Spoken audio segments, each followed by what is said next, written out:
அதே 145வது சங்கீதம் ඒ 145 වන ගීතාවලේ 14வது வசனம் இப்படியாய் சொல்லுகிறது. වචන 14 මෙසේ පවසනවා. அவர் விழுகிற யாவரையும் தூக்கி எடுக்கிறவர். ස්වාමීන් වහන්සේ වැටෙන සියල්ලන්ව ආධාරසේක. மடக்கடிக்கப்பட்ட யாவரையும் அவர் தூக்கி எடுக்கிறவராய் இருக்கிறார். නැම් සිටි සියල්ලන් කෙලින් සිටවනසේක. தம்மை நோக்கி கூப்பிடுற யாவருக்கும் அவர் சமீபமாய் இருக்கிறார். උන්වහන්සේ අඬගාන සෑම දිනක්ම උන්වහන්සේ අමීපිය. அதனால உங்க நம்பிக்கையை மனுஷன் மேல வைக்காதீங்க. විශ්වාසය මනුෂ්‍යයන් උඩ තබන්න එපා. உங்களை படைத்த ஆண்டவர் மேல வைங்க. ඔබ මැවව වූ දෙවියන් වහන්සේ උඩ තබන්න. அது அவர் நம்பிக்கையின் தேவனாய் இருக்கிறார். උන්වහන්සේ அவர் எல்லாவற்றையும் செய்கிறவராய் இருக்கிறார். සෑම දෙයක්ම අපිට ඉටු කරනවා. அதே 145வது சங்கீதத்துல 145 වන ගීතාවලේ இப்படியாய் ஒரு வார்த்தை சொல்லுகிறது. මෙහෙම වචනයක් පවසනවා. எல்லா ஜீவன்கள் கண்களும் நோக்கி கொண்டிருக்கிறதாம். සෑම ජීවනයක්ම යාව බලා සිටිනවා. ஏற்ற வேளை நீங்க அவைகளுக்கு ஆகாரம் கொடுக்கிறீர். හරි ආකාරයෙන් දෙවියන් වහන්සේ பாருங்க எல்லா ஜீவன்களுக்கும் அவர் ஆகாரத்தை கொடுக்கிறவராய் இருக்கிறார். සෑම ජීවිතයකටම උන්වහන්සේ කැම. இந்த உலகத்துல எல்லாம் ஆண்டவர் படைத்தது. සෑම දෙයක්ම දෙවියන් அது වහන්සේ எல்லாமே அவரை நோக்கி இருக்குதா. සෑම දෙයක්ම උන්වහන්සේ බලා සිටිනවා. அவரை நோக்கி பார்க்கிற யாவருக்கும் அவர் சமீபமாய் இருக்கிறார். උන්වහන්සේ දෙස බලනව සෑම දිනයක්ම උන්වහන්සේ ළඟ அதனால வெளியில இருக்கிற மிருகங்களுக்கு தண்ணியில இருக்கிற மீன்களுக்கு எல்லாமே அவர் ஆகாரம் கொடுக்கிறார்னா එළියේ ඉන්න ජීව ජන්තු සෑම දෙයක්ම උන්වහන්සේ කැම දෙනවා නම් அவர் எங்களை படைத்திருக்கிற ஆண்டவர். අපිව මැව්වා වූ දෙවියන් වහන්සේ. அவர் எங்களை உருவாக்கின ஆண்டவர். උන්වහන්සේ අපිව මැව්වා அவர் වූ எங்களுக்கு දෙවියන් වහන්සේ. நிச்சயமாய் செய்வார். උන්වහන්සේ නිශ්චිත. அதனால நீங்க கவலைப்பட தேவையில்லை. ඔය කනගාටු ஐயா වෙන්න கர்த்தர் එපා. வார்த்தை சொல்றார். தம்மை நோக்கி கூப்பிடுகிற யாவருக்கும் දෙවියන් වහන්සේගේ වචනේ කියන උන්වහන්සේ දෙස බලනව සෑම உண்மையாய் தம்மை நோக்கி கூப்பிடுகிற யாவருக்கும் සැබවින්ම දෙවියන් වහන්සේ அவர் அருகில் வருகிற ஆண்டவர். கரங்களை தட்டி கர்த்தருக்கு நன்றி செலுத்துங்க. அதனால நீங்க சோர்ந்து போகவே தேவையில்லை. ඔබ මැලි වී සිටින්න එපා. அது ஏற்ற வேளை அவர் கையை விரிக்கும் பொழுது அந்த மீன்கள் எல்லாம் வந்து அது ஆகாரத்தை பெற்றுக்கொள்ளுதான். ඒ හරියන වෙලාවට මාළුන් පවා ඒ කැම ලබා ගන්නවා. ஆனா நாங்க அவரை நோக்கி கூப்பிட நாங்க அவருடைய சமூகத்துக்கு வரும் பொழுது அவர் எல்லாவற்றையும் அறிந்திருக்கிறார். උන්වහන්සේව බලා උන්වහන්සේගේ அதனால இந்த அருமையான ஒரு பாடல் ඒ ලස්සන எங்களோட ගීතිකාව சேர்ந்து நீங்க பாட අපි போறீங்க. සමග එකතු වෙලා உம்மை ගායනා நம்பும் කරන්න. நான் பாக்கியவான். ඔබ විශ්වාස කරන මම சீயோன் ආශිර්වාද பர்வதத்தை ලද්දේ எப்படி කියලා. அசையாமல் அவர் பாதுகாக்கிறாரோ සීයෝන් කන්ද සෙලවෙන්නේ නැතුව කොහොමද அதே උන්වහන්සේ போல அவர் ආරක්ෂා எங்களுடைய කරන්නේ? குடும்பத்தை ඒ பாதுகாக்கிறார். විදියටම எங்கள் උන්වහන්සේ பிள்ளைகளை අපේ அவர் ආරක්ෂා பாதுகாக்கிறார். කරනවා. අපේ ළමයින්ව அது ආරක්ෂා කරනවා. அசையாதபடி எங்களை பாதுகாக்கிறார். ඒක සෙලවෙන්නේ ஆனால் இந்த නැතුව காலையில ආරක්ෂා කරනවා. கர்த்தருக்கு நாங்க நன்றி செலுத்தி இந்த මේ பாடலை උදාසන பாட වෙලාවේ போகிறோம். දෙවියන් වහන්සේට ස්තුති කරලා මේ ගීතිකාව ගායනා කරමු.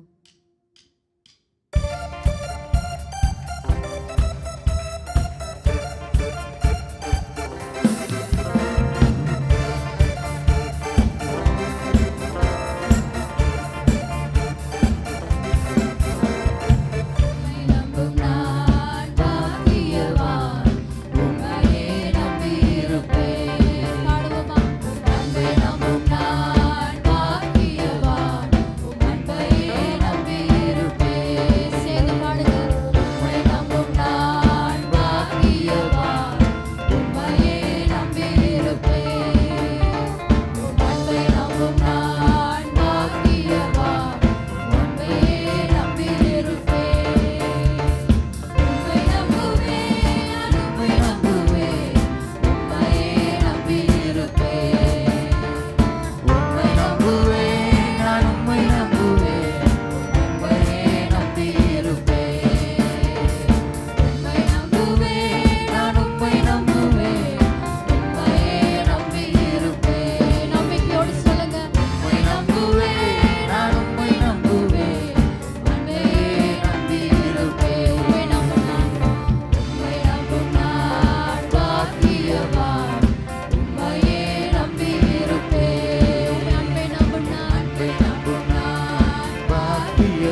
அதிகமாய் நேசிக்கிறார்.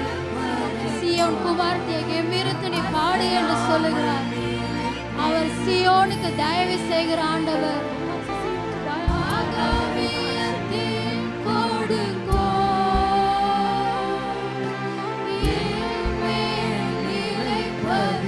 எந்த வியாதியின் கொடுங்கோல் உங்களை அணுகாது, எந்த நிந்தையும் உங்களை அணுகாது, எந்த பிரச்சனையின் கொடுங்கோல் உங்களை அணுகாது. உம்மை நம்புவேன், உம்மை நம்புவேன், நான் உம்மை நம்புவேன். முடிவு பரியந்தம் உம்மை நம்புவேன். நம்பிக்கையோடு சொல்லுங்க. உம்மை நம்புவேன், நான் உம்மை நம்புவேன். முடிவு பரியந்தம் உம்மை நம்புவேன். கொஞ்ச நேரம்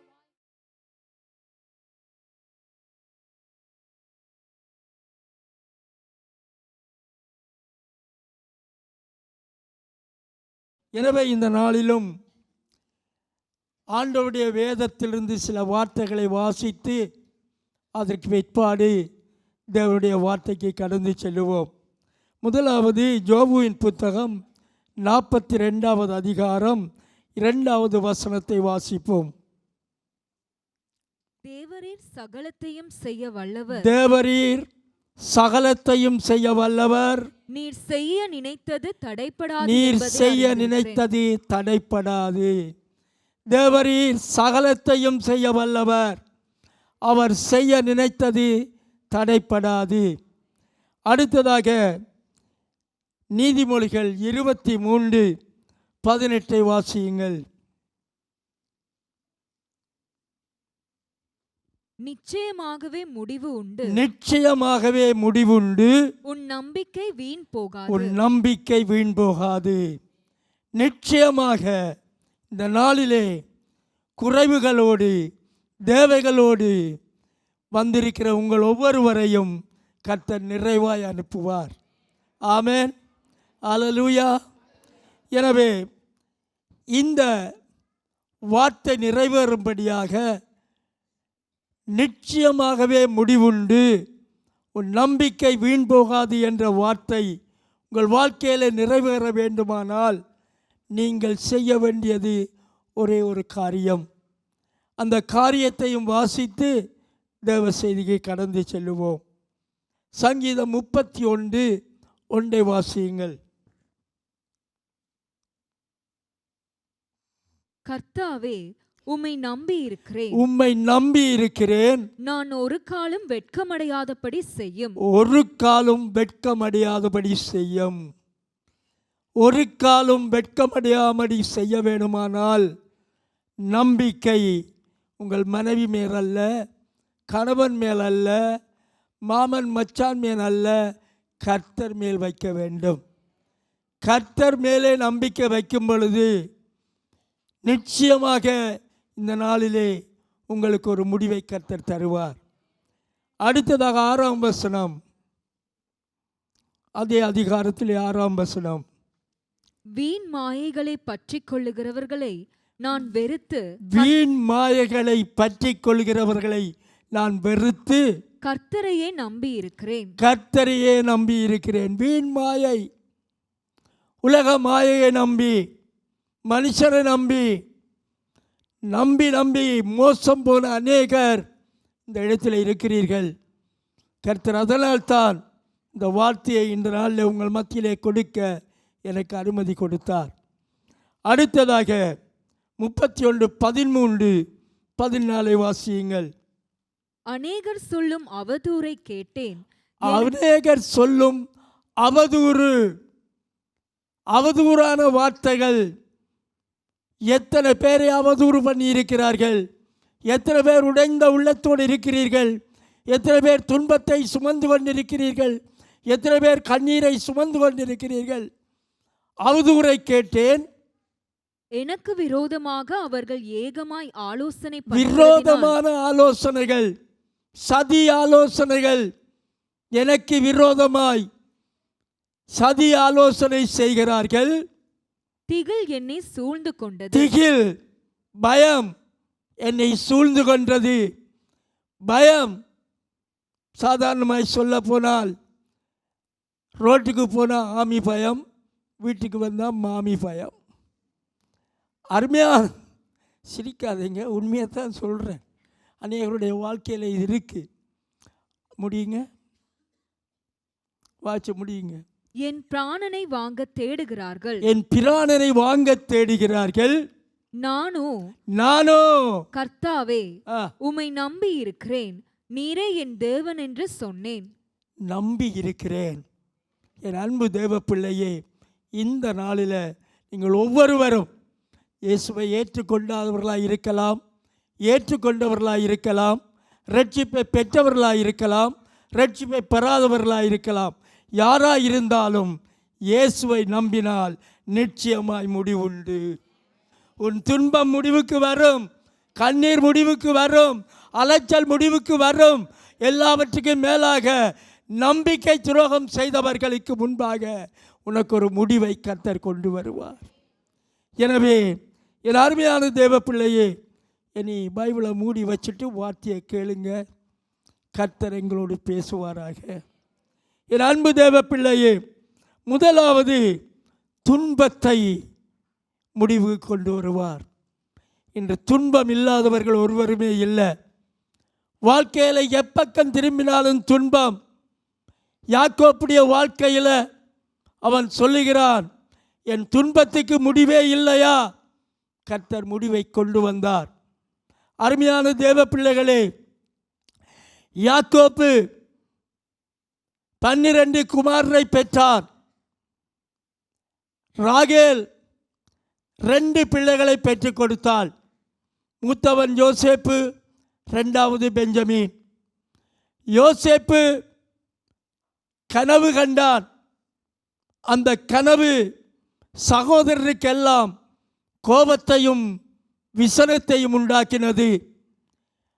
அதனால யோசேப்பை பகைத்தார்கள், வெறுத்தார்கள். ஒரு நாள் தகப்பனாகிய யாக்கோப்பு சொல்லுகிறார், யோசேப்பே, உன் சகோதரர்கள் வயலிலே ஆடு மேய்த்து கொண்டிருக்கிறார்கள், அவர்களுக்கு உணவு கொடுத்து விட்டு வா. இவன் போகிறான். தகப்பன் சொன்ன இடத்திலே சகோதரர்கள் இல்லை. வழிபோகிறவன் கேட்கிறார், என் சகோதரர்கள் இங்கே ஆடு மேய்த்து கொண்டிருந்தார்களே, அவர்களை கண்டீர்களா? இந்த வழிபோக்கன் சொல்லுகிறான், நான் காணவில்லை, ஆனால் நான் வரும்பொழுது அவர்கள் ஒருவரோடு ஒருவர் பேசுவதை கேட்டேன். அவர்கள் தோட்டானுக்கு போகிறதாக சொன்னதை கேள்விப்பட்டேன் என்று சொன்னார். அப்பொழுது அவன் தோட்டானை தேடி போகிறான். சகோதரர்கள் அங்கே நின்று, இதோ கனாக்காரன் வருகிறான், கனாக்காரன் வருகிறான், இவனை தூக்கி அந்த குழியிலே போட்டுடுவோம் என்று திட்டம் போட்டார்கள். அப்படியே செய்தார்கள். அந்த வேளையில் யோசேப்பை நேசித்த ரூபன் அந்த இடத்திலே இல்லை. அவன் வந்து கேட்டபோது அவனை கிணற்றிலே போட்டிருந்ததை அறிந்தான். அப்பொழுது யூதா சொல்லுகிறான், அதோ அடிமை வியாபாரிகள் வருகிறார்கள், அவனை நாங்கள் அடிமை வியாபாரிகளுக்கு விட்டு விடுவோம். 20 வெள்ளி காசுக்கு விற்றார்கள். அடிமை வியாபாரிகள் அவனை போர்த்திபாரின் மனைவியிலும் போர்த்திபாரின் வீட்டிலே அடிமையாக விட்டு விடுகிறார்கள். அவனுடைய தரிசனம் எல்லாம் நொறுங்கி போனது. அந்த சகோதரர்கள் வந்து தகப்பனிடத்தில் சொல்லுகிறார்கள், உங்கள் மகனை கொடிய மிருகம் பீறிவிட்டது, இதோ அவனுடைய அலங்கார வஸ்திரம். ஆட்டை கொன்று வஸ்திரத்தை இரத்தத்திலே தோய்த்து தகப்பனுக்கு கொண்டு வருகிறார்கள். அப்பொழுதே தகப்பனுக்கு துன்பம் ஆரம்பமாகிவிட்டது. முடிவில்லாத துன்பம். ராகேலும் இறந்து விட்டால், பெஞ்சமின் மாத்திரம் மிஞ்சி இருக்கிறார். இவர்கள் பஞ்சத்தின் நிமித்தம் யோசேப்பு அடிமை வியாபாரியாக விற்கப்பட்டு போர்த்திபாரின் அரண்மனையில் இருக்கும் பொழுது அவனுக்கு துன்பம். போர்த்திபாரின் மனைவியினால் அவனுக்கு துன்பம். பொய்யாக குற்றச்சாட்டப்பட்டு சிறைச்சாலைக்கு அனுப்பப்படுகிறான். சிறைச்சாலையில் இருக்கும் பொழுது அங்கே 2 சிறை கைதிகள் ராஜாவுக்கு முன்னால் குற்றம் செய்தபடியால் சிறையிலே அடைக்கப்படுகிறார்கள். ஒருவன் பானபாத்திரக்காரன், மற்றவன் சுயம்பாகி. சுயம்பாகி என்றால் பான் சுடுகிறவன். 2 பேரும் ஒரு நாள் கவலை தெரிந்த முகத்தோடு இருக்கும் பொழுது யோசேப்பு அவர்களிடத்தில் கேட்கிறான், உங்கள் முகநாடி வேறுபட்டிருக்கிறது என்ன, உங்கள் கவலை என்ன என்று கேட்டபோது அந்த 2 பேரும் தங்களுக்கு நேர்ந்ததை சொல்லுகிறார்கள். யோசேப்பு அவர்களுக்கு 2 பேருக்கும் சரியான வியாக்கியானம் கொடுத்தார். அதன்படி பானபாத்திரக்காரன் திரும்பவும் ராஜ மண்டபத்திலே பானபாத்திரம் ராஜாவுக்கு வார்க்கிறான். சுயம்பாகி தூக்கிலே தொங்கப்படுகிறான். விடுதலை கிடைத்த போது பானபாத்திரக்காரனை பார்த்து யோசேப்பு சொல்லுகிறான், நீ மறுபடியும் அந்த வேலையை செய்யும் பொழுது என்னை மறக்காதே. 2 வருஷமாய் மறந்துட்டான். ஒரு நாள் ஆண்டவர் நினைத்ததை செய்து முடிக்கிற ஆண்டவர், என்ன சொன்னாலும் அதை நிறைவேற்றுகிற ஆண்டவர் அந்த ராஜாவுக்கு, அதாவது பார்வோனுக்கு ஒரு கனவை கொடுத்தார். கனவின் வியாக்கியானத்தை சொல்ல யாராலும் முடியல. ஜோசியர்கள், ஞானிகள் எல்லாரும் வரவழைக்கப்பட்டார்கள். ஒருவரும் முடிவு சொல்ல முடியவில்லை. அப்பொழுதுதான் 2 வருஷத்துக்கு பிற்பாடு பானபாத்திரக்காரன் சொல்லுகிறான், நீங்கள் சிறையில் அடைச்சிருக்கிற யோசேப்பு என்ற ஒரு மனிதன் இருக்கிறான். அவன் இந்த தரிசனத்துக்கெல்லாம் வியாக்கியானம் கொடுப்பான் என்று. தேவன் செய்ய நினைத்தது தடைப்படாதபடி அவன் அதற்கு வியாக்கியானம் கொடுக்கிறார். அவனுடைய கனவின்படி பார்வோன் அரண்மனையிலே முதலான பிரதானியாக யோசேப்பு நியமிக்கப்படுகிறார். இந்த யோசேப்பு நியமிக்கப்பட்ட பிற்பாடு அவன் அந்த தேசத்திலே கானான் தேசத்திலே பஞ்சம் ஏற்பட்டதினால யாக்கோப்பு தன் பிள்ளைகளை பார்த்து சொல்லுகிறான், எகிப்திலே தானியம் உண்டாயிருக்கிறதாம், நீங்கள் போய் வாங்கி வாருங்கள். யார் அவனை அடிமையாக விட்டார்களோ, யார் அவன் மேலே குற்றம் சுமத்தினார்களோ அத்தனை 11 பேரும் 10 பேரும் யோசேப்பை தேடி போகிறார்கள். கர்த்தர் நினைத்தது தடைப்படாது. அவர் யோசேப்பை கொண்டு என்ன செய்ய நினைத்தாரோ அதை செய்ய இத்தனை 10 பேரும் போய் அவனை வணங்க வேண்டிய ஒரு நிலை. அன்று வணங்க கழுத்துள்ளவர்களாய் இருந்தவர்கள் இன்று அவனுக்கு முன்னால வணங்கினார்கள். முதல் தானியம் கொடுத்துவிட்டு யோசேப்பு கேட்கிறார், உங்களுக்கு தகப்பன் இறந்துட்டாரா? உங்களுடைய சகோதரர்கள் என்னொருவன் இருக்கிறான் அல்லவா? அவர்கள் சொல்லுகிறார்களாம், கடைசி சகோதரன் இருக்கிறான். சரி, நீங்கள் போய் அடுத்த முறை அவனை அழைத்து வாருங்கள். இவர்கள் தகப்பன் என்று சொல்லும் பொழுது தகப்பன் சொல்லுகிறான், எத்தனை தூரம் என்னை துன்பப்படுத்துவீர்கள், எத்தனை வேதனையை உண்டாக்குவீர்கள், யோசேப்பை மிருகம் அடித்து விட்டதன் வந்து சொன்னீர்கள், இப்பொழுது இவனையும் அனுப்புவதா என்று துன்பத்தோடு இருக்கிறார். ஆனால் நீங்கள் கடைசி மகனை அனுப்பினால்தான் நாங்கள் தானியம் கொள்ள போவோம் என்று சொன்னதினால தானியம் கொள்ளுவதற்காக பெஞ்சமினை அனுப்புகிறான். அங்கே போனபோது, அருமையான சகோதரனே சகோதரியே, கர்த்தர் நினைத்தது தடைப்படாதபடி நிச்சயமாய் முடிவு உண்டென்ற வார்த்தையின்படி யோசேப்பு தன்னை வெளிப்படுத்துகிறார். சகோதரனை கண்டோடனே கட்டி முத்தமிட்டு அழுகிறார். அருமையான தேவ பிள்ளைகளே, யோசேப்பின் துன்பம் எப்பொழுது நீங்கினது? யாக்கோப்புடைய துன்பம் எப்பொழுது நீங்கினது? யோசேப்பு தகப்பன் உயிருடன் இருக்கிறார் என்பதை கேள்விப்பட்டு அவனை கொண்டு ரதத்தை அனுப்புகிறார். அந்த ரதத்தை காட்டி, இதோ உங்களுடைய மகன் உயிரோடு இருக்கிறார், அவன் இந்த ரதத்தை உங்களை அழைத்து வரும்படி அனுப்பியிருக்கிறார். அந்த ரதத்தை கண்ட பிற்பாடு அவனுடைய துன்பம் மாறினது. கர்த்தர் சொன்னதை செய்தார். என் அன்பு தேவ பிள்ளையே, சகோதரனே, சகோதரியே, உள்ளம் உடைந்திருக்கிறாயா? துன்பத்தோடு வாழ்ந்து கொண்டிருக்கிறாயா? துயரம் நிறைந்தவளாய் இருக்கிறாயா? இந்த நாளிலே அந்த துன்பத்தை மாற்றி இன்பமாய் மாற்ற உனக்கு என் தேவன் ஆயத்தமாய் இருக்கிறார். அவரால் முடியாத ஒன்றுமே இல்லை. சொல்ல ஆகும், கட்டளையிட நிற்கும். என் அன்பு தேவ பிள்ளையே, துக்கப்படாத, துன்பப்படாத. ஆண்டவர் உன்னோடு இருக்கிறார். யாரையும் நம்பாத, கணவனை நம்பாத. அதுக்கான சொல்ல கணவனை நம்பாதேன்னு சொல்லல, கதைக்கு சொல்கிறேன். கணவனை நம்பாத, மனைவியை நம்பாத, பிள்ளையை நம்பாத, யாரை நம்பாத. முதலாவது இயேசுவை நம்பு, நிச்சயமாய் முடிவுண்டு. என் அன்பு தேவ பிள்ளையே, கர்த்தரால் ஆகாது ஒன்றுமே இல்லை. ஹல்லேலூயா. எத்தனை பேர் நிச்சயமாய் முடிவுண்டு விசுவாசிக்கிறீங்க?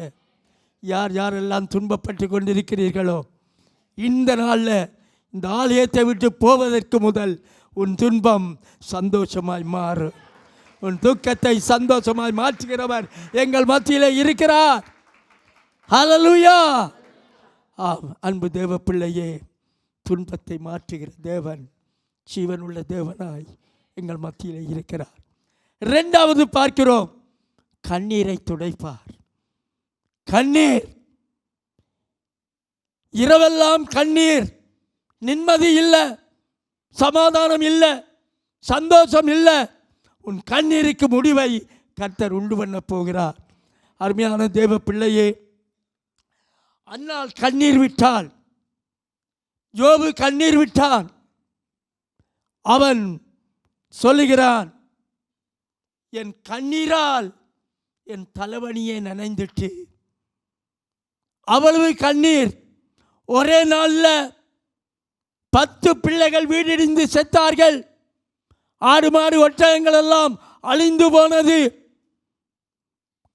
கடைசியாக ஒரு குப்பை மேட்டில் இருந்து தனக்குண்டான எரி கொப்பிளங்களை ஓட்டினால் சொரிஞ்சு கொண்டிருக்கிறார்.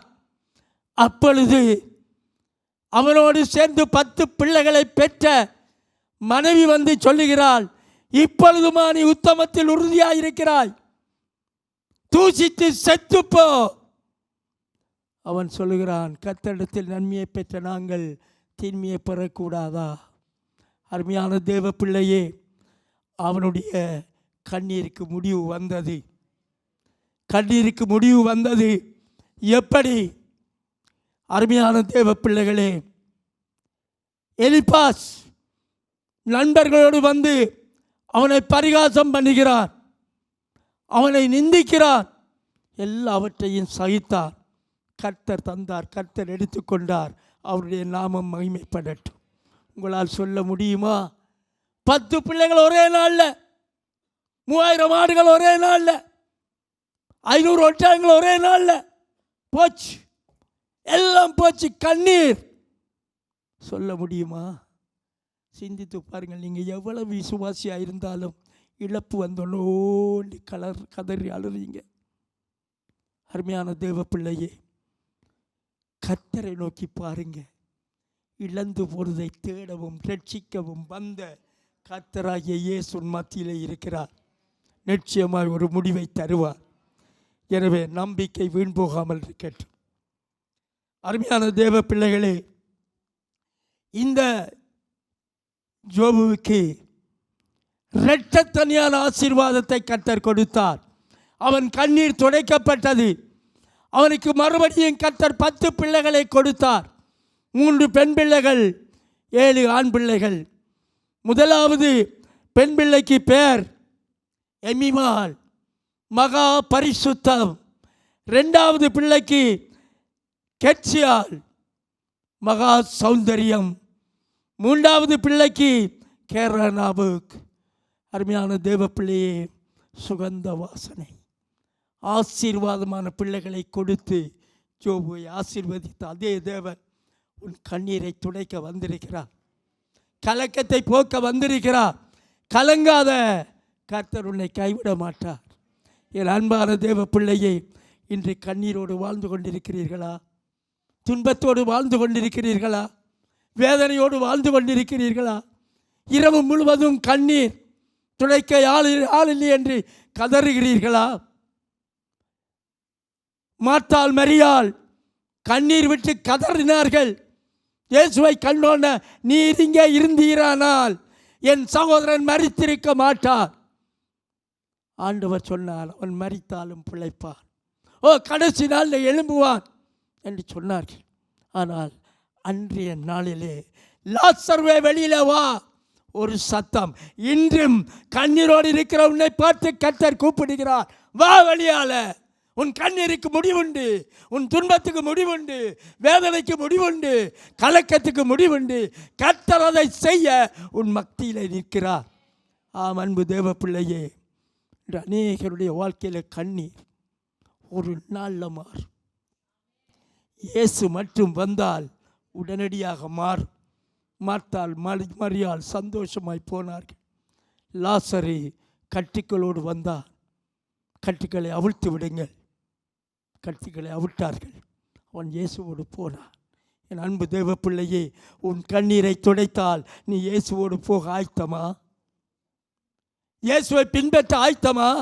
இல்லை என்ற கண்ணீர் மட்டும் துடைக்கப்பட்டால் காணும். அப்படி இருந்தால் இயேசுவில் நம்பிக்கை இல்லை. இந்த நாளில் உன்னுடைய மனதில் ஒரு மாற்றம் வர வேண்டும். இந்த இயேசு என் கண்ணீரை துடைப்பார் என்று நம்ப வேண்டும். நீ நம்பினால் அதை கர்த்தர் செய்ய வல்லவராய் இருக்கிறார். ஆமென். மூன்றாவதாக பார்க்க போகிறோம், தனிமைக்கு முடிவுண்டு. இன்று எத்தனை பேர் தனிமையில் வேதனைப்படுகிறீர்கள்? கணவன் இருந்தும் இல்லாதது போல, கனவில் இல்லாத குடும்பங்கள், ஆறுதலற்ற குடும்பங்கள், அமைதியற்ற குடும்பங்கள் தனிமையில் வேதனைப்படுகிறார்கள். ஆனால் அந்த தனிமையை போக்க ஆண்டவர் வல்லவர். ஆதாம் தனிமையாக சிருஷ்டிக்கப்பட்டார். அந்த ஆதாமை ஆண்டவர் பார்த்து, மனிதன் தனிமையாக இருப்பது நல்லதல்ல, ஏற்ற துணியை உண்டாக்குவோமாக. உண்டாக்குவேன் என்று சொல்லல, ஆதாமுக்கு முன்னால் சொல்லல, தன் மனதிலே சிந்தித்தார். ஏற்ற துணியை உண்டாக்குவோமாக. ஏன் தெரியுமா? ஆதாமிட்ட சொல்லியிருந்தால் ஆண்டவருக்கே ஆதாம் படம் போட்டு கொடுத்துருப்பான். எனக்கு வர பொம்பளை சும்மா சுருளாக இருக்கணும், தலை சுண்டுனா ரத்தம் பெறணும், தான் நுழம்பு சுண்டுனா ரத்தம் பெறணும், சுமாட்டாக இருக்கணும், என்னோட போயக்க நல்ல அழகாக இருக்கணும். அப்படி எல்லாம் பிளான் போட்டு கொடுத்துருப்பான். இதை அறிஞ்ச ஆண்டவர் அவனுக்கே தெரியாமல் அவன் விழாவில் எடுத்து ஒரு பெண்ணை உண்டாக்கி அவனிடத்தில் கொடுத்தார். அவருடைய தனிமையை நீக்கிற தேவன். நீங்கள் தனிமையாக இருக்கிறீங்களா? உண்மையாக சொல்கிறேன், உன் தனிமையை நீக்க அவர் வல்லமை உள்ள தேவன். ஏனென்றால் நீ தனிமையில் இருந்தால் அவர் உன்னோடு இருக்கிறார். உன்னை விட்டு போவதில்லை, உன்னை விட்டு விலகுவதும் இல்லை, உன்னை கைவிடுவதும் இல்லை என்று சொன்ன தேவன். என் அருமையான தேவ பிள்ளையே, வேதத்திலே தனிமையில் வாடுகிற மக்களுக்கு முடிவை உண்டாக்க கர்த்தர் வந்திருக்கிறார். வேதனை தான், துன்பம்தான், துயரம்தான், தனிமை கொடுமையானது. ஆனால் அதை மாற்ற என் தேவன் ஆயத்தமாக இருக்கிறார். இந்த நாளில் உன் பக்கத்தில் நிற்கிறார். ஆறுதல் படுத்த, தேர்தல் படுத்த, தேற்றி ஆற்றி உன்னை உருவாக்க அவர் ஆயத்தமாக இருக்கிறார். எனவே தனிமையை பற்றி கலங்க வேண்டாம், தனிமையை பற்றி கலங்க வேண்டாம். உன்னோடு இருக்கிறவர் பெரியவர். உலகத்தில் இருக்கிறவரிலும் உங்களோடு இருக்கிறவர் பெரியவர். பெரியவர் என்னோடு இருக்கும் பொழுது நான் ஏன் கலங்க வேண்டும்? கலக்கமில்லை. என் பண்பு தேவ பிள்ளையை, ஏற்ற துணியை உண்டாக்கிற தேவன் உனக்காக தானே துணியாக வந்திருக்கிறார். பயப்படாத. அடுத்ததாக நாங்கள் பார்க்கிறோம், பிள்ளை இல்லாத வாழ்க்கைக்கு ஒரு முடிவு. பிள்ளை இல்லை, ஆபிரகாம் பிள்ளை இல்லாமல் வேதனைப்பட்டார். ஆண்டவரிடம் சொல்றான், நான் பிள்ளை இல்லாதவனாய் இருக்கிறேனே. ஆண்டவர் அவனை வெளியிலே அழைத்து போய், வானத்தை அண்ணாந்து பார், வானத்து நட்சத்திரத்தை போலவும் கடல் மணலை போலவும் உன்னை சந்ததியை பெருக பண்ணுவேன், உன் சந்ததியை பெருக பண்ணுவேன். எண்ணி முடியாத சந்ததியை கர்த்தர் அவனுக்கு கொடுத்தார். ஒரே ஒரு மகன் ஈசாக்கு. அவனை பலியிடும்படியாய் மோரியா தேசத்தில் உள்ள மலையில கொண்டு போய் தகன பலியிடு என்று சொன்னார். ஒரு பிள்ளை, 99 வயதில் கொடுத்த பிள்ளை, பல பிள்ளைகள் அல்ல, ஒரே மகனை மோரியா தேசத்தில் மலையிலே தகன பலியிடு என்று ஆண்டவர் சொன்னபோது, உங்களால் முடியுமா? எத்தனை பேர் சொல்றீங்க என்னால் முடியும் என்று? ஒருவராலும் முடியாது. ஆபிரகாம் அதிகாலையிலே கழுதையின் மேலே சோனம் வச்சு விறகு நெருப்பு எல்லாம் கொண்டு போகிறார். ஈசாக்கு கேட்கிறார், அப்பா விறகு நெருப்பு இருக்கு, பலிப்பொருள் எங்கே? கர்த்தர் பார்த்து கொள்ளுவார். எவ்வளவு விசுவாசத்தோடு சொல்லுகிறார், கர்த்தர் பார்த்து கொள்ளுவார்.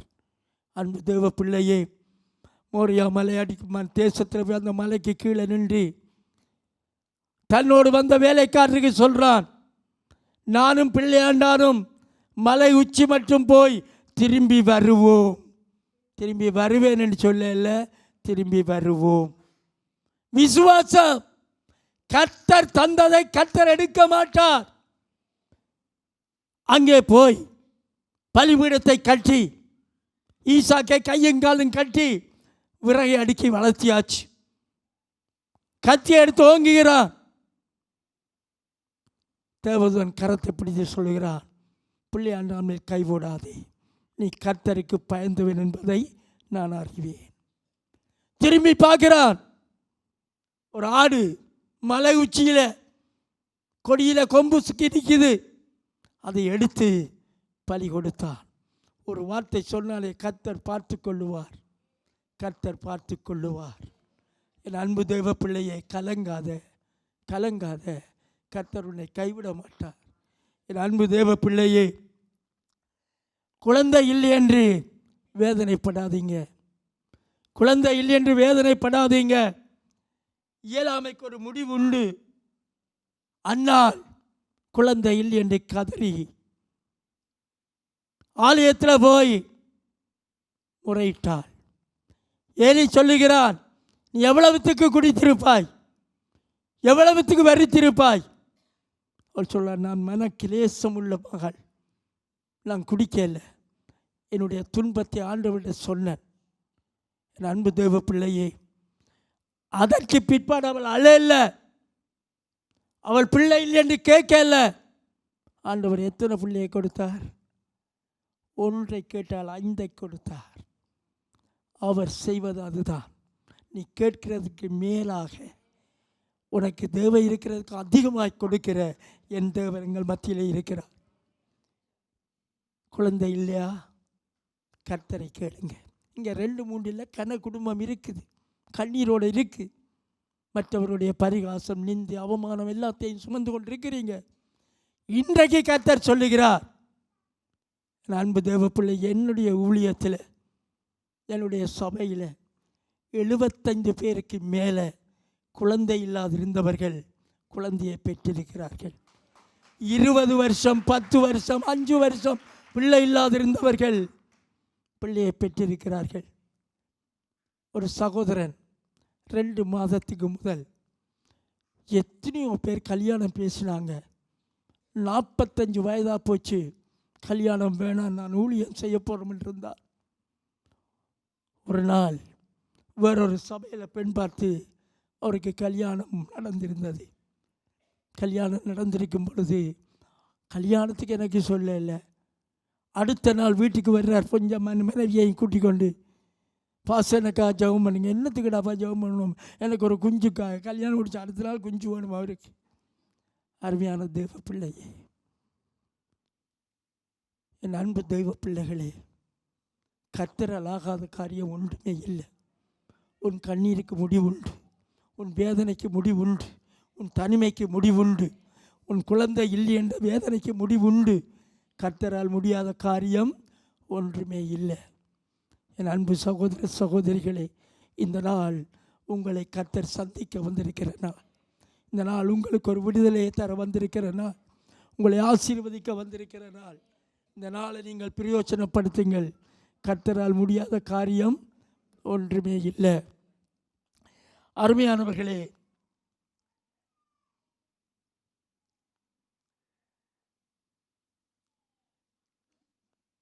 கர்த்தர் ஆபிரகாமை ஆசீர்வதித்தவர் உங்களை ஆசீர்வதிக்க வந்திருக்கிறார். விசுவாசத்தோடு இருங்க.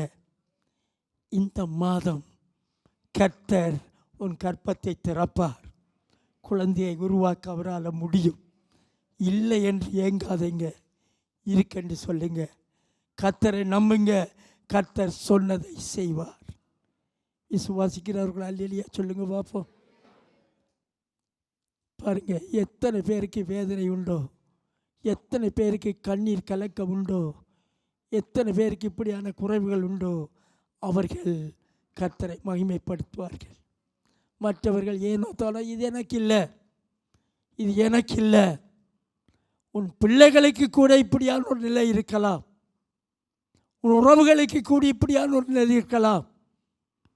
இது மிகவும் வேதனைக்குரியது. மற்றவர்களுடைய பரிகாசம், நிந்தைக்கு ஆளாக வேண்டி வரும். உன் நிந்தையை போக்க கர்த்தர் ஆயத்தமாக இருக்கிறார். என் அன்பு தேவ பிள்ளையே, மூன்றாவதாக நாங்கள் பார்க்கிறோம், உன் அலைச்சலுக்கு முடிவுண்டு. அலைச்சல், அலைச்சல் என்றால் காணி வாங்க அலைகிறீங்க, பிள்ளைக்கு மாப்பிள்ளை தேடி அலைகிறீங்க, மாப்பிள்ளைக்கு பொம்பளை தேடி அலைகிறீங்க, எல்லாம் அலைச்சல். இந்த அலைச்சலுக்கு ஒரு முடிவை கர்த்தர் உண்டு பண்ணுவார். ஆகார் ஆபிரகாமுடைய மறுமணியாட்டி, நாச்சாரால் ஏற்பட்ட கொடுமை அவளை அனுப்பும். ஏனென்றால் நாச்சியார் சாரால் குழந்தை இல்லாதிருக்கும் பொழுது அவள்தான் ஆபிரகாமுக்கு ஆகாரை மறுமணமாட்டியால் கொடுத்தாள். இப்பொழுது கர்த்தர் அவளுக்கு ஒரு குழந்தையை கொடுத்தோன்னு அடிமைப்படை துரத்தும், அடிமைப்படை துரத்தும். ஆபிரகாமால் வேதனை தாங்க முடியல.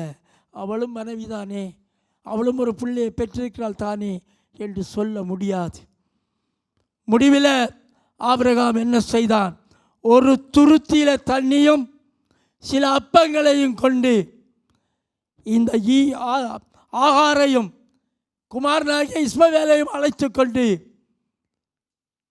பேர்சபா வனாந்தரத்துக்கு போகிறார். பேர்சபா வனாந்தரத்திலே போய் அவளை விட்டுட்டு ஆபிரகாம் திரும்பி விட்டார். அலைகிறாள். பேர்சபா வனாந்தரத்திலே தண்ணி இல்லை, துருத்தி தண்ணி முடிந்து விட்டது. பிள்ளை தாக கொடுமையால் அழுகிறாள், அழுகிறார். ஆகாருடைய நிலை மிகவும் பரிதாபம். பிள்ளை சாகிறதை நான் காணக்கூடாதென்று பிள்ளையை சற்று தொலைவிலே விட்டுட்டு அழுது கொண்டிருக்கிறார். கர்த்தர் அவருடைய அலைச்சலுக்கு ஒரு முடிவை கொடுத்தார். நீ அலைந்து திரிகிறாயா? இன்று அதற்கு ஒரு முடிவை கர்த்தர் தருவார். வேலைக்கு அலைகிறாயா? அந்த வேலை அலைச்சலுக்கு ஒரு முடிவை தருவார். என்னத்துக்கு நீ அலைந்து கொண்டிருக்கிறாயோ, யாரிடத்திலே கால் பிடித்து கொண்டிருக்கிறாயோ, அதற்கு ஒரு முடிவை என் தேவன் தர ஆயத்தமாயிருக்கிறார். அப்பொழுது பிள்ளை சாகிறதை நான் காணக்கூடாது என்று சொல்லி சற்று தொலைவில் போய் அழுது கொண்டிருக்கிறார். திரும்பி பார்க்கிறார், அங்கே ஒரு தண்ணீர் துறவு. உடனடியாக முடிவை காண்பித்தார் ஆண்டவர். பிள்ளையின் சத்தத்தை கர்த்தர் கேட்டார், துறவை காண்பித்தார். தண்ணீரை மென்று கொண்டே பிள்ளைக்கு கொடுத்தார். முடிவுண்டாயிற்று.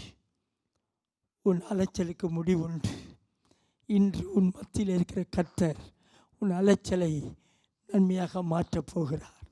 விசுவாசிக்கிறார்கள், அலைந்து திரிகிறார்கள், அலைச்சலோடு வாழ்கிறார்கள். ஒரு அல்லேலூயா சொல்லுங்களேன். என் அன்பு தேவ பிள்ளையே, ஆகாருடைய அலைச்சலுக்கு ஒரு முடிவை கொடுத்த தேவன் உன்னையும் அலைய விடாமல் பாதுகாக்க வல்லவராயிருக்கிறார். ஹல்லேலூயா, ஹல்லேலூயா. எத்தனை பார்த்தீங்க? எத்தனையோ பார்த்துட்டீங்க?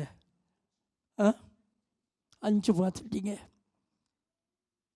அடுத்ததாக, உனக்கு எதிராய் உருவாக்கப்படும் எந்த ஆயுதமும் வாக்காது போகும் என்று கர்த்தர் சொன்னாரே.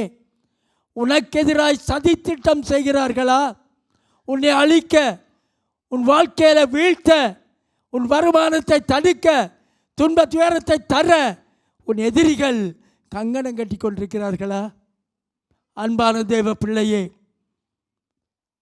கொடியாமான் மொர்தெகாய்க்கு விரோதமாய் சதி திட்டம் செய்து 50 முழ உயரமான தூக்கு மரத்தை செய்து அதிலே தூக்குவதற்காக ராஜாவுடைய அனுமதி கேட்க இருந்தார். 50 முழம் என்ன, 600 முழ உயரமான தூக்கு மரத்தை செய்தாலும் கர்த்தர் சதி திட்டத்தை முறியடிப்பார். அவரால் முடியாத ஒன்றுமில்லை. அது மாத்திரமல்ல, அகஸ்வேரு ராஜாவின் ஆட்சியில் 123 தேசத்திலும் உள்ள ஜூதர்களை அழிக்க வேண்டும் என்று கொடிய ஆமான் ராஜாவிட முத்திரை மோதிரத்தினால அனுமதி பெற்றுவிட்டார். நாள் எண்ணிக்கொண்டிருக்கிறார்கள். ஒரு நாள் மொர்தெகாய், ஏன் மொர்தெகாயை தூக்கிலிட அந்த ஆமான் திட்டம் போட்டான், சதி செய்தான். அந்த ஆமான் அந்த அரண்மனை வாசலால் போகும் பொழுது மற்ற காவல் காப்பாளர்கள் எல்லாம் விழுந்து ஆமானை வழிபடுவார்கள். மொர்தெகாய் விழவில்லை, வழிபடவில்லை. அவனுக்கு பொறாமை, ஆத்திரம். அதனால் சதி திட்டம் செய்து மொர்தெகாயை தூக்கிலிட திட்டம் போட்டார். மனைவியும் சேர்ந்து அவருடைய பிரதானிகளும் சேர்ந்து ஆலோசனை செய்துதான் தூக்கு மரத்தை உண்டாக்கினார்கள். அருமையான தேவ பிள்ளைகளே, இந்த தூக்கு மரம் சதி திட்டத்தை செய்ய ஆயத்தமாயிருந்தது. 1987 ஆண்டு நாம் வட்டுக்கோட்டை கிராமத்துக்கு ஊழியத்தின் நிமித்தமாய் அனுப்பப்பட்டேன். மனுஷரால் அல்ல, கர்த்தரால். அங்கே போய் 2 நாட்கள் ஆராதனையை தொடங்கி நடத்தி கொண்டிருக்கும் பொழுது 3ஆம் நாள் 5 மணி இருக்கும் காலை வளவு முழுக்க சுற்றி ஜபித்து இந்த வளவை பாதுகாக்கிறதான் அப்பொழுது என்னுடைய காரியம். ஒரு வாடகை வீட்டில் இருந்தேன். இப்போ ஆண்டவர் அரண்மனையை தந்திருக்கிறார். கர்த்தரால் முடியாத ஒன்றுமில்லை. கிட்டத்தட்ட 1000க்கு மேற்பட்ட ஆத்துமாக்களை என் சிறிய ஊழியத்தின் மூலம் தந்திருக்கிறார். அதுக்காக நான் பெருமைப்படவில்லை, என் கர்த்தரை மகிமைப்படுத்துகிறேன். அவரால் செய்ய முடியாத காரியம் ஒன்றுமே இல்லை. என் அன்பு தேவ பிள்ளையே, அதிகாலை 5 மணிக்கு நான் ஜெபம் பண்ணி கொண்டு வரும் பொழுது வாசல்ல பெரிய வாழையில் அதில் பூசணிக்காய், வெத்தலை, தேசிக்காய், கொட்டப்பாக்கு, புடலங்காய், கத்தரிக்காய், வாழைக்காய் எல்லா காயும் இருந்தது.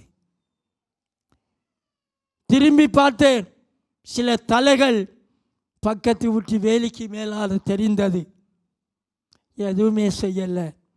கொஞ்சம் தண்ணியை கொண்டு வர சொல்லி பிள்ளைகளிட சொல்லி தண்ணியில் எடுத்து ஜெபம் பண்ணி, கர்த்தாவே உம்முடைய கரங்களில் கால்களில் விழாவிலிருந்து வடிந்த இரத்தம் இந்த பாத்திரத்தை நிறைக்கட்டும், இந்த செய்வின சூன்யம் எல்லாம் இன்றைய அழிந்து போகட்டும் என்று அதுக்கு மேலே ஜெபித்தேன். தண்ணியை தெளித்தேன்.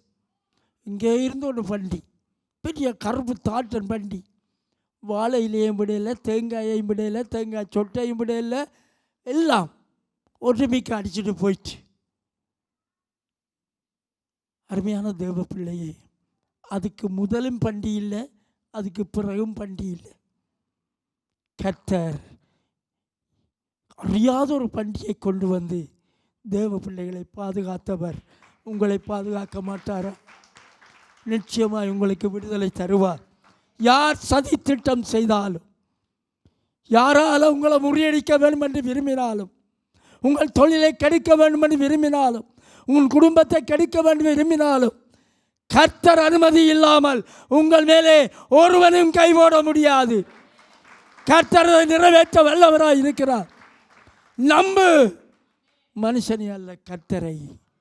உன் நம்பிக்கை வீண் போகாது.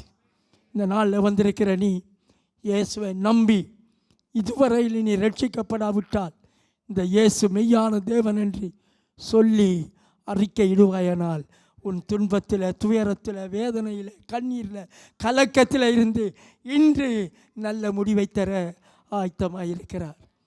சதி திட்டம் உன்னை விழுத்த, உன் வாழ்க்கையில் முன்னேற்றத்தை தடுக்க, காயம் இது பொய்யடா, காற்றடித்த பையடா, யாராலும் எங்களுக்கு ஒன்றும் செய்ய முடியாது. நான் நம்புகிறவர் உலகத்தில் இருக்கிறவர்களும் பெரியவர். அவர் எனக்கு விடுதலையை தருவார். அந்த நம்பிக்கையோடு இன்றைக்கு 40 வருஷத்தை முடித்து விட்டேன். இன்றைக்கோ நாளைக்கோ நான் ஆயத்தம். என்னுடைய வாஞ்சையெல்லாம் தேவனுடைய வார்த்தையை பேசிக்கொண்டிருக்கும் பொழுது கர்த்தர் என்னை ஏற்றுக்கொள்ள வேண்டும். என் அன்பு தேவ பிள்ளையே, இது மாத்திரமல்ல, ஆமானுடைய சதி திட்டம் 123 தேசத்திலும் உள்ள யூதர்களை அழிக்க வேண்டும். ராஜாவிடம் கட்டளை பெற்றுவிட்டார். மொர்தெகாய் இரட்டுடுத்தி அரண்மனை வாசலை உருண்டு பிறழுகிறார். இந்த செய்தி அரண்மனையுள்ள எஸ்தர் ராஜாத்திக்கு போகிறது. அவள் தன்னுடைய தோழிகளை அனுப்பி என்ன பிரச்சனைன்னு போய் கேட்டுவாங்க. மொர்தெகாய் சொல்லுகிறான், அவள் அரண்மனையில் இருக்கிறாள் என்றதால இந்த ஜூதர்களை அழிக்க முடியுமா? போய் சொல்லுங்க, இதற்காகத்தான் நான் ரெட்டுடுத்தி சாம்பல்ல உருண்டு பிறண்டுகிறேன் என்று போய் சொல்லுங்க. செய்தியை அறிந்த எஸ்தர் ராஜாத்தி, என் ஜனங்களுக்காக நான் செத்தாலும் சாகிறேன். உங்களால் முடியுமா? உங்களோட ஜனங்கள் அழிந்து போகிறது உங்களுக்கு விருப்பமா? உங்கள் உறவுகள் அழிந்து போகிறது விருப்பமா? சொல்கிறாள், நான் செத்தாலும் சாகிறேன். ராஜாவிட்ட போய் ஒரு முடிவு கேட்குறேன். அருமையான தேவ பிள்ளையே, சட்டம் ராஜாத்தி ராஜாவுடைய அனுமதி இல்லாமல் அரண்மனைக்கு போக முடியாது. அவன் செங்கோலை நீட்டினால்தான் ராஜாத்தியாக இருந்தாலும் யாராக இருந்தாலும் அரண்மனைக்கு போக முடியும். அதனால் தான் செத்தாலும் சாகிறேன், என் ஜனங்களுக்காக நான் ராஜாட்ட போகிறேன். அன்பான தேவ பிள்ளையே, எத்தனை மக்கள் அழிந்து கொண்டிருக்கிறார்கள். பாவத்திலும் சாபத்திலும் அழிந்து கொண்டிருக்கிறார்கள். உன் உறவுகள் அழிந்து கொண்டிருக்கிறார்கள். உன் இனத்தார் அழிந்து கொண்டிருக்கிறார்கள். உன் நண்பர்கள் அழிந்து கொண்டிருக்கிறார்கள். நீ செத்தாலும் சாகிறேன் என்று போய் சத்தியம் சொல்லுகிறாயா? பரிந்து பேசுகிறாயா? அவர்களுக்கு தேவனுடைய வார்த்தையை சொல்லுகிறாயா? நான் ஒன்று, என் பிள்ளைகள் ஒன்று ரட்சிக்கப்பட்டால் காணும். மட்டுமல்ல, உன் ஜனம் விடுவிக்கப்பட வேண்டும். உன் சமாதானம் பெரிதாக இருக்கும். என் அன்பு தேவ பிள்ளையே, நான் செத்தாலும் சாகிறேன் என்று அரண்மனைக்குள் போகிறார். ராஜா செங்கோலை நீட்டுகிறார். ராஜாத்தியே, உனக்கு என்ன வேண்டும்? உடனடியாக என் ஜனங்கள் அழிய போகுது. இன்றைக்கு சில பேர் சத்தியம் சொல்கிற, அப்படித்தானே, நீ சாக போகிறாய், உனக்கு கொள்ள நோய் வரப்போகுது, இயேசுவை ஏற்றுக்கொண்டா தப்புவாய். கடைசி வரையும் வரமாட்டாங்க. எஸ்தர் ராஜாத்தி போய் உடனடியாக என் ஜனங்கள் சாக போகிறாங்க, 123 தேசத்தில் இருக்கிறவர்களை ஆமான் அழிக்கப் போகிறான் என்று சொல்லல. என்ன சொன்னால், உங்களுக்கு ஒரு விருந்து வைக்க போகிறேன், உங்களுக்கு ஒரு விருந்து வைக்க போகிறேன், இந்த விருந்துக்கு நீங்கள் வாருங்கள் என்று சொல்லுகிறார். அந்த விருந்துக்கு ஆமானும் அழைக்கப்பட்டான். ஆமானும் அழைக்கப்பட்டான். அருமையானவர்களே, விருந்து முடிந்தது. 2ஆம் நாளும் விருந்து வைக்க போகிறேன் என்றார். சரி, ஆமான் வந்து முத்தத்தில் நிற்கிறான். முதல் நாள் என் ஜனங்கள் அழிய போகிறாள்னு சொல்லல. நாங்களும் ஒரு புதிய ஆளை கண்டால் உடனடியா இயேசு ஏற்றுக்கொள், உனக்கு துன்பம் வராது, துயரம் வராதுன்னு சொல்லாதீங்க. சில பேருடைய அவசரம் ரட்சிக்கப்படுகிறவர்களை ரட்சிக்கப்பட்டு போக பண்ணுது. என் அன்பு தேவ பிள்ளையே, விருந்துக்கு வாங்க, ஒரு டீ குடியுங்க, ஒரு கேக் சாப்பிடுங்க, உபசரியுங்க. அதுக்கு பிற்பாடு மெல்ல மெல்லமாக வாழைப்பழத்தில் ஊசி ஏற்றுற மாதிரி ஏற்றணும். அப்படி என்றால் தான் உன் உறவுகளை ரட்சிப்புகளை கொண்டு வர முடியும். என் அன்பு தேவ பிள்ளையே, 2ஆம் நாள் விருந்தில் ராஜாத்தி சொல்லுகிறார், என்னுடைய இனம் உம்முடைய ஆட்சியில் உள்ள 123 தேசத்திலும் இருக்கிறது. அவர்களை அழிக்க நீங்கள் முத்திரை மோதிரத்தினால அடையாளம் விட்டு விட்டீர்கள். அவர்களை அழிப்பது உம்முடைய விருப்பமா? ஒருவர் அதற்கு உம்மிடத்தில் அனுமதி வாங்கிவிட்டார். யார் அவர்? அந்த நேரம் ஆமான் வார விருந்துக்கு. இந்த கொடிய ஆமான் தான். கோபத்தினால ராஜா வெளியில் போயிட்டார், அரண்மனை முற்றத்துக்கு போய்விட்டார். இந்த ஆமான் என்ன செய்தார்? ராஜாத்துடைய காலில் விழுந்து மன்னிப்பு கேட்டுக்கொண்டிருக்கிறார். வந்த ராஜா கோபத்தில் வந்தவர், என் கண் முன்னால என் மனைவிக்கு இப்படி செய்கிறானா, அவன் வேற மாதிரி நினைச்சிட்டான், இப்படி செய்கிறானா என்று சொல்லி இந்த கொடிய ஆமானை கொண்டு போய் தூக்கில் இடுங்க. அங்கே வந்து சொன்னான், மொர்தெகாய்க்காக செய்த தூக்கு மரம் ஆமானுடைய வீட்டு முத்தத்தில் இருக்கிறது, அதில் அவனை தூக்குங்கள். சதித்திட்டம் செய்தவன் சதித்திட்டத்திலே மாண்டு போனான். அன்பு தேவ பிள்ளையே, உனக்கு எதிராக எழும்புகிற எந்த ஆயுதங்களும் வாய்க்காது. உனக்கு எதிராக சதித்திட்டம் செய்கிறார்களா? உன்னை துன்பப்படுத்த, வேதனைப்படுத்த, கண்ணீர் கலக்கத்தோடு வாழ வைக்க கங்கணம் கட்டி கொண்டிருக்கிறார்களா? கர்த்தரை நம்பு. ஒரே நிமிடத்தில் முறியடிக்க வல்லவர். அதே நாளுக்கு முதல் நாள் 123 தேசத்து யூதர்களையும் அழிக்க ஆமான் திட்டம் போட்ட அதே நாள் ஆமான் தூக்கிலிடப்பட்டார். யூதர்கள் விடுதலையானார்கள். அன்பு தேவ பிள்ளையே, கர்த்தரால் ஆகாதது ஒன்றுமே இல்லை. நீ கர்த்தரை நம்பு.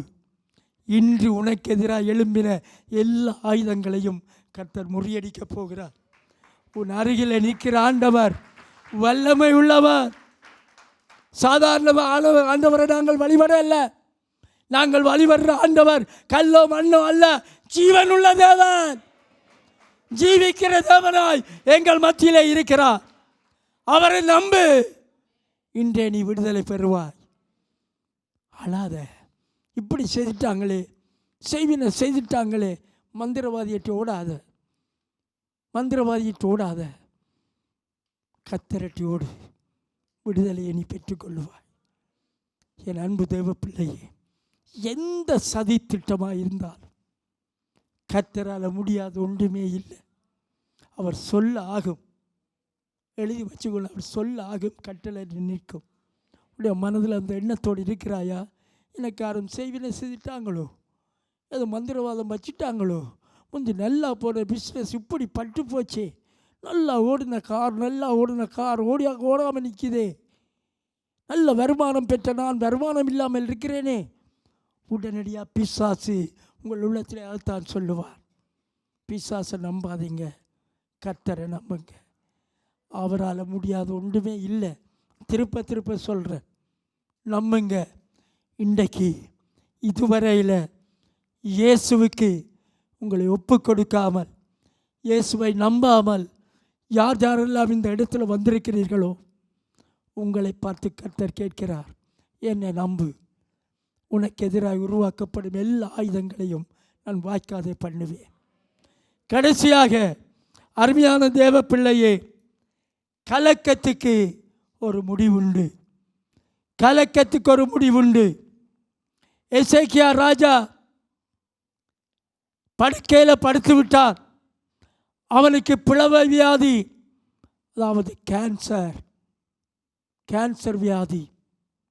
ஏசாயா தீர்க்கதரிசியிடம் கர்த்தராகிய ஆண்டவர் சொல்லுகிறார், எசேக்கியா போ, அவன் கட்டை விட்டு எழும்புவதில்லை, உடைய காலம் முடிஞ்சது, எல்லாத்தையும் ஒழுங்குபடுத்த சொல்லு. போகிறார். ஏசாயா போய் சொல்லுகிறார், ராஜாவே, ஆண்டவர் இப்படி சொல்ல சொன்னார், நீ கட்டில விட்டு எழும்புவதில்லை, உம்முடைய வியாதி தீராது, இதோட உம்முடைய காரியத்தை ஒழுங்குபடுத்தும் என்று. ஏசாயா என்ன செய்தான்? ஒவ்வொன்று அழுதானா? மக்களிடத்தில் முறையிட்டானா? ஏசாயா, நீ ஆண்டவரிடம் சொல்லு, இல்லை கொஞ்ச நாள் வாழ விடன்னு சொன்னானா? இல்லை. சுவர் பக்கமாய் திரும்பினான். ஏன் சுவர் பக்கமாக நாங்கள் முன்னுக்கு ஒரு தரம் இல்லை, மக்கள் ஆட்சி எல்லாம் பின்னுக்கு, இயேசு முன்னுக்கு இயேசுவை வச்சு, ஆண்டவரே, உமக்கு முன்பாக நான் நியாயக்கேடு செய்யதில்லை, உண்மை உள்ளவனாக இருந்தேன். அழுதா கண்ணீரிட்டு கலங்கினான். அப்பொழுது சொன்ன ஏசாயா அவருடைய அரண்மனை முற்றத்துக்கு போகிறார். உடனடியாக ஆண்டவர் திரும்பி சொன்னார், ஏசாயா திரும்பி போ, ஏசாக்கியாவிட சொல்லு, உன் வியாதியை குணமாக்கினேன், உன் ஆயுசு நாட்களை 15 வருஷம் கூட்டி தருகிறேன் என்று சொன்னார். உடனடியாய் உடைய பிளவை வியாதி நீங்கிறது. அருமையானவர்களே, கலக்கம், வியாதியை கண்டு கலங்குகிறாயா? டாக்டர் என்ன சொல்லுவார் என்று கலங்குகிறாயா? மனிதர்கள் என்ன சொல்லுவார்கள் கலங்குகிறாயா? எந்த கொடிய வியாதியாக இருந்தாலும் உன்னை சுகமாக்க ஒரு வல்லவராக இருக்கிறார். ஒரு சொல்லு போதும், கர்த்தர் நிச்சயமாய் விடுதலையாக்குவார். அருமையானவர்களே, சாத்ராக், மேஷாக், ஆபேத்நேகோ என்பவர்கள் ஆண்டவர் தங்களை விடுவிப்பார், தங்களை பாதுகாப்பார். ராஜ கட்டளை, தான் நிறுத்தின பொற்சிலியை விழுந்து வழிபட வேண்டும், தான் நிறுத்தின பொற்சிலியை விழுந்து வழிபட வேண்டும். வழிபடவில்லை. ஆண்டவரை நம்பினவர்கள் மனுஷ சத்தத்துக்கு செவி கொடுக்க மாட்டார்கள். உங்களுக்கு நான் சொல்லுகிறேன், மனுஷன் 1000 சொல்லுவான், தேவன் ஒன்று சொன்னால் அது நடக்கும். மனிதன் 1000 சொன்னாலும் நடக்காது. கர்த்தர் ஒரு வார்த்தை சொன்னால் போதும், அதை நிறைவேற்றுவார். இந்த சாத்ராக், மேஷாக், ஆபேத்நேகோவுக்கு ராஜா சொல்லுகிறார், 7 முறை சூடாக்கப்படுகிறது சூளை, கட்டுண்டவர்களாய் போடப்படுவீர்கள். இந்த 3 வாலிபர்களும் என்ன சொன்னார்கள்? ராஜாவே, நாங்கள் ஆராதிக்கிற தேவன் எங்களை விடுவிக்க வல்லவராய் இருக்கிறார். அவர் விடுவியாமல் போனாலும் நீர் நிறுத்தின பொற்சிலையை நாங்கள் வழிவதில்லை என்பதை ராஜாவாகிய நீர் அறிந்திருக்க வேண்டும். கட்டுண்டவர்களாய் அக்கினி சூளையிலே போடப்பட்டார்கள். ராஜா போகிறார், சூளையை எட்டி பார்க்கிறார். அவருடைய வாயிலிருந்து புறப்பட்ட வார்த்தை என்ன? 3 பேரை அல்லவா கட்டுண்டவர்களாய் அக்கினியிலே போட்டோம், 4 பேர் உலாவிக் கொண்டிருக்கிறார்களே, 4வது ஆள் தேவகுமாரனை கொப்பாய் இருக்கிறாரே. உன் துன்பத்தில், துயரத்தில், வேதனையில் உன் மத்தியில் இருக்கிறவர் ஆண்டவராகிய இயேசு. அதை மட்டும் மறக்காத. உடைய விசுவாசம் பெரிதாக இருக்கணும். தேவன் என்னை பாதுகாக்க வல்லவர். அக்கினி சூளை என்ன, சிங்க கவி என்ன, கர்த்தர் என்னை விடுவிக்க வல்லவராக இருக்கிறார். அன்பான தேவ பிள்ளையே, உன்னுடைய விசுவாசம் பெரிதாக இருக்கணும். ஆபிரகாம் தேவனை விசுவாசித்தார், அது அவனுக்கு நீதியாக எண்ணப்பட்டது. யாக்கோப்பு தேவனை விசுவாசித்தார், இரட்டத்தனியான சந்தோஷத்தை அடைந்தார். உடைய வாழ்க்கையில் இன்றைய நாள் ஒரு புதிதான நாளாக இருக்கட்டும். இந்த நாள் தேவனை நம்புகிற நாளாக இருக்கட்டும். மனுஷனை நம்பினது போதும். நாசியில் சுவாசமுள்ள மனுஷனை நம்பாதீங்க. தேவன் பேரில் பற்றுதலாக இருங்க. என் அன்பு சகோதரனே, சகோதரி, உன்னுடைய துக்கம் சந்தோஷமாய் மாறப்போகிறது. ஏனென்றால் நான் விசுவாசிக்கிறவர் இன்னார் என்று அறிவேன். அவர் என்னை விடுதலையாக்க வல்லவராக இருக்கிறார். என் அன்பு தேவ பிள்ளையே, உங்களை ஆராய்ந்து பாருங்கள். எத்தனை துன்பத்தோடு வாழ்கிறீர்கள், எத்தனை கண்ணீரோடு வாழ்கிறீர்கள், எத்தனை துன்பப்படுகிறீர்கள். தனிமையிலே வாழ்கிறீர்கள். மாத்திரமல்ல, அன்பான தேவ பிள்ளையே, உங்களுக்கு எதிராக எத்தனை பேர் சதித்திட்டம் செய்கிறார்கள். எத்தனை பேர் உங்களுடைய வாழ்க்கையில் முன்னேற்றத்தை தடுத்து கொண்டிருக்கிறார்கள்.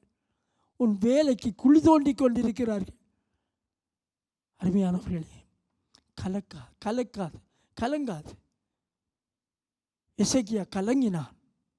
ஒரு சொட்டு நேரம் கன நேரம் இல்லை, முத்தத்துக்கு போறான். மரம் நேரம் முத்தத்துக்கு ஏசாயா போறான். ஆண்டவருடைய சொல்ல, போ, திரும்பி போய் அவனுடைய இசையாக்கிய சொல்லு, அவனுடைய வியாதியை குணமாக்கினேன், 15 வருஷத்தை ஆயுளோடு கூட்டி கொடுக்கிறேன். அப்படியான வல்லமையுள்ள தேவனைத்தான் நான் நீங்களும் ஆராதிக்கிறோம். என் அன்பு தேவ பிள்ளையே, நான் கடந்த ஏப்ரல் மாதம் லண்டனுக்கு பிரயாணமாக போயிருந்தேன். லண்டனுக்கு போயிருக்கும் பொழுது என்னுடைய காலில் ஒரு புண் வந்துட்டு, அந்த புண்ணுக்காக பல மருந்துகள் செய்து மாற இல்லை. எமர்ஜென்சிக்கு கொண்டு போனார்கள். எமர்ஜென்சி வார்டில் 10 நாள் இருந்தேன். 10 நாளும் என் வேதனை சொல்ல முடியாது. 10-12 டாக்டர்கள் அடுக்காக வருவாங்க. ஆம்பிஷன், அதாவது கால் வெட்டத்தான் வேணும். இந்த 2 காலம் இருக்கு, எனக்கு பிரச்சனை இல்லை. வெட்டணும்னு சொன்னால் எனக்கு மனதில் கிளேசம், கலக்கம். ஒரு நாள் வந்தாங்க, எல்லாருக்கும் பெரிய டாக்டர் வந்தார். உங்களோட கால் வெட்டத்தான் விளையாடி சரி வராது. என்னுடைய சர்ஜன் இலங்கையில் இருக்கிறார், என் ஃப்ரெண்ட், அவருக்கு அடித்தேன். அவர் சொன்னார், அவங்கள அப்படி தான் சொல்லுவாங்க, ஃபஸ்ட்டு நீங்கள் வாங்க, என்னோடய குடும்ப நண்பன் வாங்கன்னு சொன்னார். ஏர்போர்ட்டுக்கு வந்தாச்சு. அப்போ அவங்ககிட்ட சொன்னேன்னா, இந்த பஞ்சாதி பிள்ளைகளை பார்த்துட்டு வந்து வெட்டுவோம், அவங்களையும் திருப்திப்படுத்தணும், இல்லாட்டி விட மாட்டாங்க சொல்லிவிட்டு, நான் ஃப்ளைட்டை 1 மணிக்கு டிஸ்சார்ஜ் பண்ணவங்க 2 மணிக்கு ஃப்ளைட் எடுத்து வந்துட்டேன் இலங்கைக்கு வந்தோடனே அவருக்கு அடிக்கிறேன், எந்த டாக்டருக்கு வந்துட்டு, டாக்டர் நான் உங்கள்கிட்ட நாளைக்கு வரேன், வரைக்கு எங்கேயாவது பார்த்து மருந்து கட்டி கொண்டு வாங்க. புத்தளம் ஹாஸ்பிட்டலில் போய் மருந்து கட்டினா அந்த டாக்டர் சொல்கிறா, அது வெட்டத்தான் வேணும், நீ வெட்டதை பிரபாபல் நீ கட்டி விடுங்க. அடுத்த நாள் டாக்டர்கிட்ட போனேன்.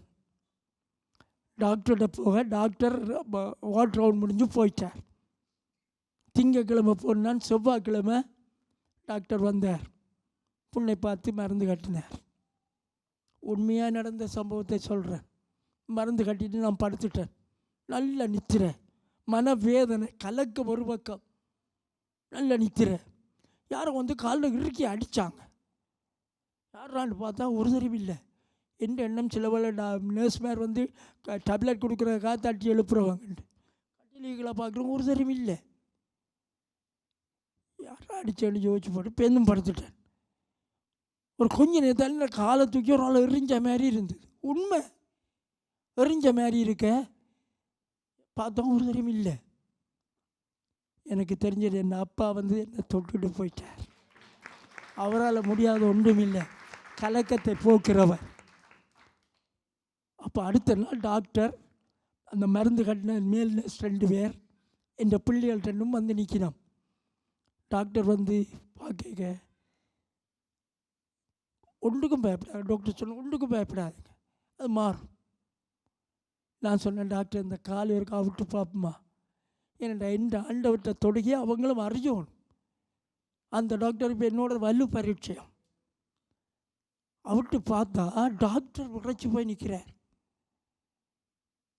இந்த பிள்ளைகளும் பிறச்சி போய் நிற்கிது, மருந்து கட்டவங்களும் பிறச்சி போய் நிற்கிறாங்க. நான் சொல்கிறேன் அப்படின்னா அந்த கட்டை அவுட்டு பார்ப்போம். நர்ஸ் மாதிரி சொல்கிறாங்க, என்ன நேற்று தான் கட்டினப்பா செழிப்பா அவுக்க சொல்கிறீங்க. அவளுங்க டாக்டர் சொல்ல அவளுங்களை அவர் விரும்புகிற மருந்தா இல்லை கட்டலாம் அவள் அப்படி போட்டு 3, 4, 6 பேரும் பிறச்சி போய் நிற்கணும். ஒரு அடையாளம் இல்லை, ஒரு அடையாளம் இல்லை. ஏனென்றால் அவர் நினைத்தது தடைப்படாது.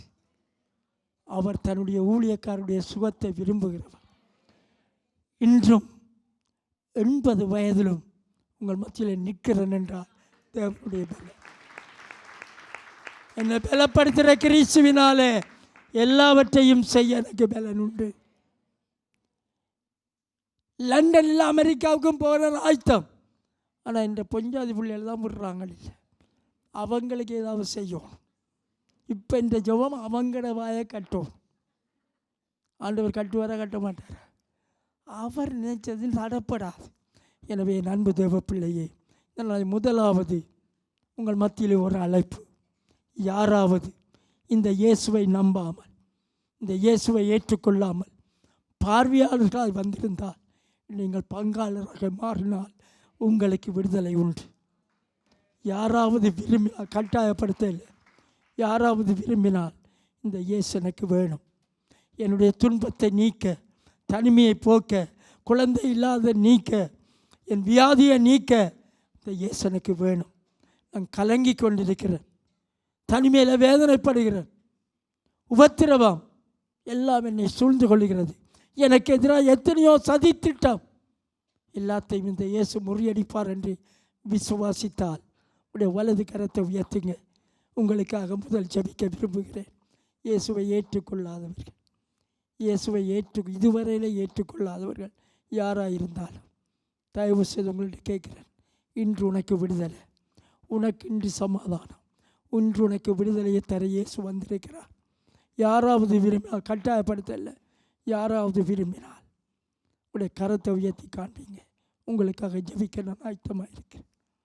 அடுத்ததாக அன்பு சகோதரர்களே, இன்றைக்கு சொன்ன 7 பேருடைய காரியங்களும் உடைய வாழ்க்கையில் இருக்குது. 7 பேருடைய காரியங்களும் உடைய வாழ்க்கையில் இருக்குது. இந்த 7 விதமான காரியங்களை உங்களுக்கு சொன்னேன். அப்படி இருக்கிறவர்கள் உங்களுக்காகவும் ஜெபம் பண்ண விரும்புகிறேன். உடைய கரத்தை உயர்த்தி காணுங்க, உடைய கரத்தை உயர்த்தி காட்டுங்க. பயப்படாமல், ஒரு 1/4 கிலோ 1/2 கிலோலாம் முழு கிலோ நான் துன்பத்தோடு இருக்கிறேன், வேதனையோடு இருக்கிறேன்.